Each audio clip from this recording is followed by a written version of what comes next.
não parar, não precipitar e não retroceder. Então dizer para esse cara, sabe quando nós vamos parar? Nunca. Nunca na sua porca vida. Pessoal do canal, tranquilo? Então, apoie nosso canal, seja membro, ajude a gente a continuar aqui no YouTube, nas redes sociais, trazendo conteúdo do professor Olavo de Carvalho, trazendo conteúdo para a comunidade do YouTube, para o Instagram, para o Telegram e também para o Twitter, tentando abrir os olhos do pessoal para a verdade e mandando conhecimento para o professor Olavo de Carvalho. Também se inscrevam no canal, compartilhem, comentem, apoie o nosso canal quem puder. E o imprescindível é se inscreverem no COF, no Seminário de Filosofia do professor Olavo de Carvalho. Tranquilo? Então é isso aí. Se inscrevam e apoiem o nosso canal. Valeu, forte abraço!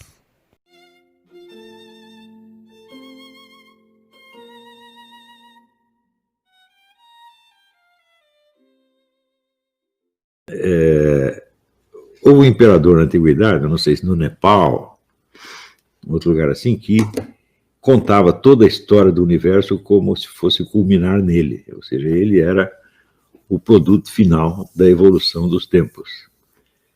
O Eric Voegelin, ou qualquer outro autor, que depois o Voegelin copiou, chamam isso de historiogênese, quer dizer, você tem a gênese dentro da história, a história é a sua gênese, né?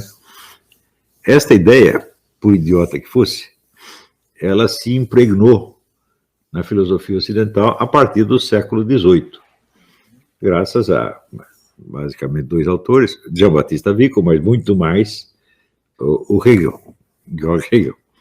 A filosofia de Hegel é a própria história da filosofia que se medita a si mesma como se fosse, vamos dizer, um longo diálogo, um longo processo contínuo que vai, evidentemente, culminar na tomada de consciência da sua própria evolução, a qual, por sua vez, se identifica com a filosofia do Hegel. Então, a filosofia do Hegel se apresenta como se ela fosse o resultado e culminação de milênios de história da filosofia. Mas, pelo menos, o Hegel tem a vantagem de que ele assume isso, ele declara isso, né? Mas, quando você observa o ensino da filosofia, bom, eu não posso falar de todas, mas de todas faculdade de filosofia cuja atividade eu pude acompanhar através de seus escritos e programas de ensino, etc, etc, e olha que eu investiguei muitas, você vê que a ideia da historiogênese está profundamente embutida em tudo o que se ensina no Brasil. Você pega qualquer programa, então é assim, você vê a evolução do pensamento, tá certo? Não precisa ser total, mas numa certa época, e o filósofo, o professor, meditando sobre aquilo. Um exemplo disso que eu encontrei, esse não é da Universidade Brasileira, nas obras do filósofo russo Solovyov.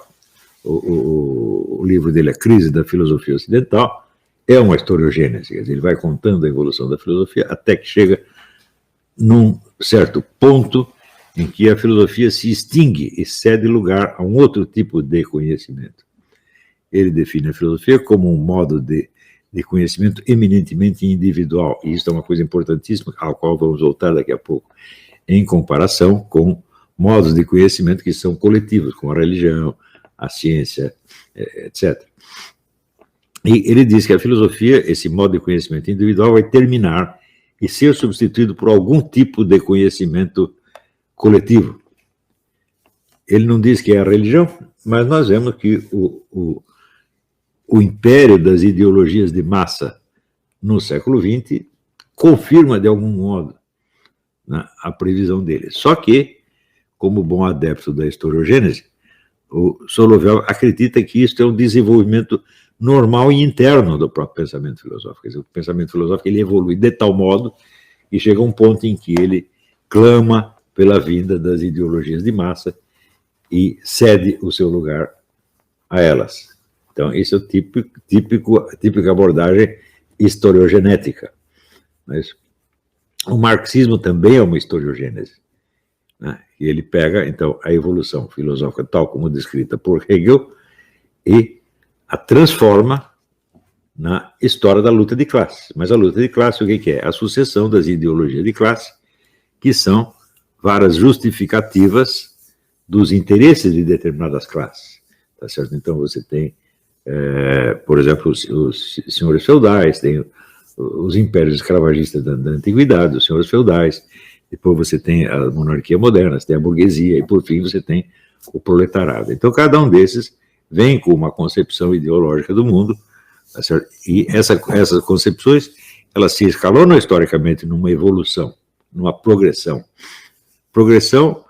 que alcança o seu cume na ideologia proletária. Por que ideologia proletária? Porque todas as ideologias que antecederam o proletariado, elas expressam apenas o interesse de uma classe, enquanto distinto do interesse das outras classes. Mas o proletariado, como é a última classe na evolução, e ele não domina ninguém, ele é apenas o dominado por excelência, então os interesses do proletariado se identificam com os interesses da humanidade inteira. E por isso mesmo, a ideologia proletária, segundo ele, é a única que pode obter uma visão objetiva da realidade histórica, enquanto a visão das outras é sempre, vamos dizer, cortada ou aleijada pelos próprios interesses, que às vezes permanecem invisíveis para os seus próprios porta-vozes, na medida em que o ideólogo está falando em nome de valores ou de símbolos até sagrados, que encobrem o interesse, ele mesmo, o próprio ideólogo não tem consciência de ser pode não ter consciência de ser um defensor de interesse. Ele está acreditando, por exemplo, que ele está pregando a salvação das almas, quando na verdade ele está apenas defendendo os interesses interesses econômicos de uma determinada classe. A ideia é tão imbecil que nem mereceria ser comentada. Quer dizer, a importância que deram a Karl Marx é um sinal de loucura da humanidade. Porque, em primeiro lugar, é uma historiogênese. A historiogênese em si, ela é uma palhaçada. Por que ela é uma palhaçada? Porque a filosofia ou o pensamento humano não tem uma história contínua. Né? Isso é uma coisa absurda. Existem inúmeras linhas de evolução filosófica totalmente independentes umas das outras. Se você perguntar, por exemplo, o que tem o marxismo a ver com a evolução da filosofia na China ou no mundo islâmico? Absolutamente nada. Isso quer dizer que a sucessão de ideologias que ele está expondo como se fosse a história da humanidade é apenas uma história de um pedacinho muito pequeno da humanidade, que é a Europa Ocidental. Ele não leva em conta sequer o pensamento russo. Se você pensar, como é que nós vamos aqui comparar o pensamento do Karl Marx, né, com o pensamento do próprio Solovyov ou outros filósofos russos da época? Não tem, eles não estão falando da mesma coisa. Então, e se você pegar então o mundo islâmico, tudo o que Karl Marx está falando é totalmente estranho ao mundo islâmico, cuja filosofia é eminentemente uma interpretação do Corão, a filosofia corânica. Quer dizer, o Corão é o dado fundamental de realidade do qual parte toda a filosofia islâmica. O que isso tem a ver com a luta de classe? Absolutamente nada. O que tem a ver com as ideologias de classe? Absolutamente nada. Então, você não consegue fazer uma comparação. Você pega, por exemplo, as obras do filósofo persa Suravardi, tá certo? As obras de Ibn Arabi, que foi certamente o maior filósofo árabe de todos os tempos. Diz, vamos comparar isso aqui com a filosofia de Karl Marx. Não tem. É como você comparar, um tratado de biologia com as regras do jogo de beisebol, ou do jogo de bolinha de gude, uma coisa não tem nada a ver com a outra. Você não tem como comparar isso. Então,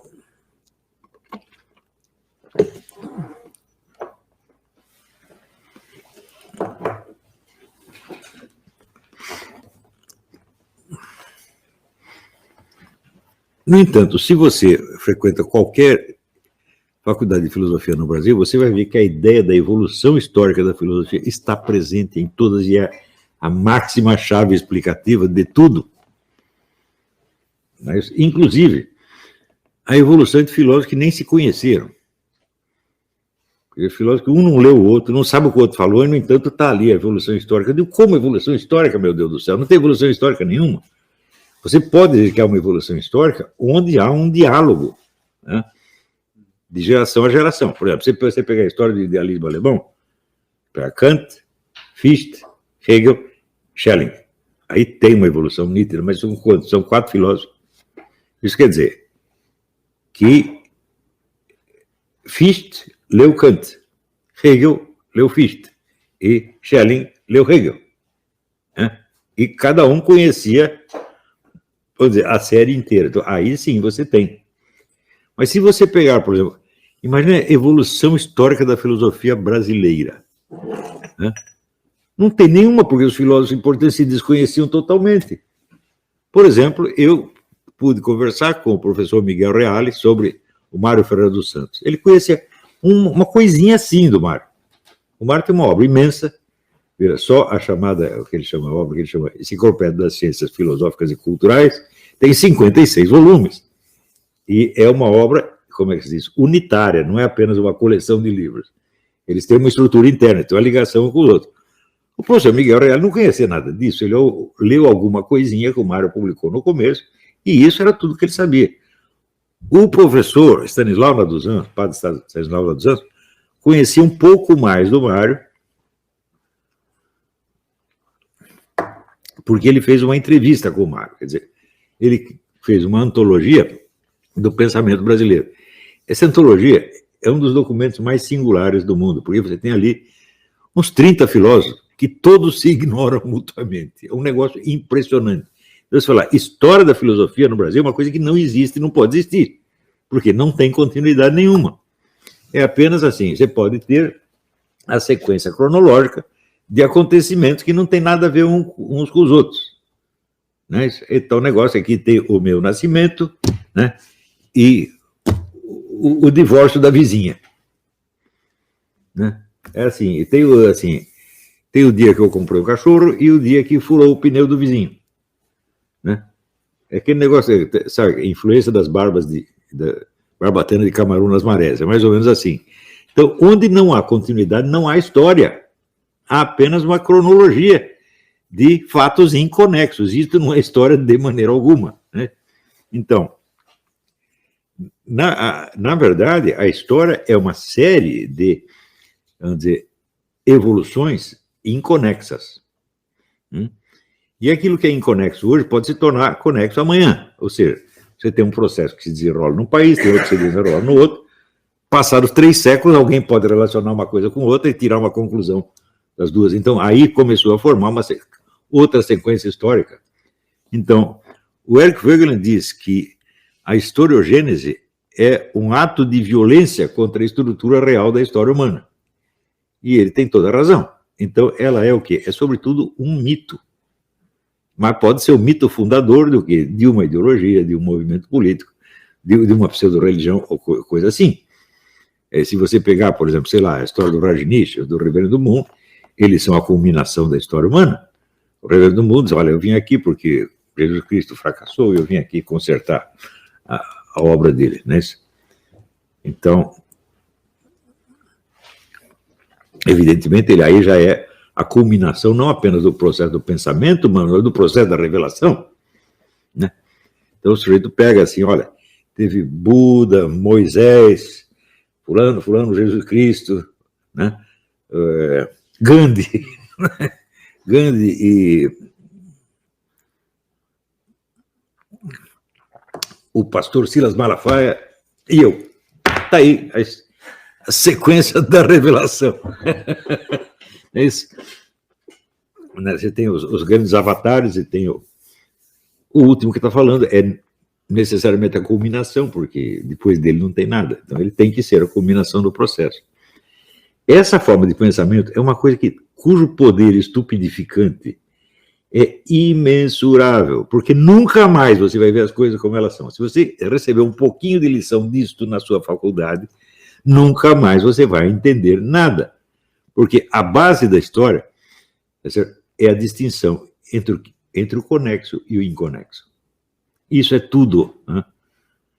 Por exemplo, quando você observa, sei lá, um acontecimento qualquer, e você diz, eu vou investigar as causas disso. Muito bem. Várias causas independentes podem concorrer para produzir um resultado. Mas qual é a ligação entre elas? Então, por exemplo, você pega... uma coisa muito comum é as pessoas explicarem, por exemplo, os processos revolucionários pela miséria, pela pobreza, etc, etc. Esquecendo, bom, pode haver não uma explicação causal, mas uma justificação moral. Na hora que o sujeito confunde uma justificação moral com a explicação no processo causal, ele virou um idiota, e é uma idiotice muito grave. Então, se você vê, por exemplo, havia muitos escravos, né, no tempo do czarismo, e eles tinham pouca comida, passavam mal, então na França tinha pessoas miseráveis, etc, etc. E, bom, isso, de certo modo, é um discurso de justificação moral da Revolução. Mas essa pobreza causou a Revolução? Não há conexão alguma. Nunca aconteceu uma revolução social num país que estivesse com a economia declinante. Nunca. Só acontece em países que estão progredindo pra caramba. E, portanto, onde a miséria está diminuindo.